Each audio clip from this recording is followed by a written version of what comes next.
बिछा हाल में सरेआम हलंदड़ मंशियात ऐं फ़हाशी जे अॾनि ख़िलाफ़ जस्कम आरिसर ग्रुप पारां एहतजाजी मुज़ाहिरो कयो वियो। मुज़ाहिरनि में मोहम्मद जुमन लाखो, अरबाब सोलंकी, नियाज़ लगारी, शाज़िब लाखो ऐं ॿियनि जी अॻवानी में एहतजाजी मुज़ाहिरो कंदे चयो त हाला पुलिस IG सिंध जे हुकुमनि खे थोॾे छॾियो आहे।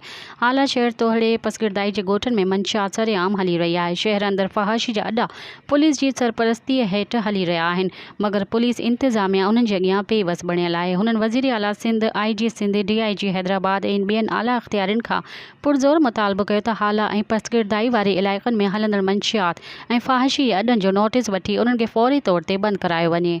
मज़ीद ख़बरनि ऐं तफ़सीलात लाइ विज़िट कयो असांजी वेबसाइट www.awamiNewsHD.com ऐं ॾिसंदा रहो अवामी न्यूज़ HD।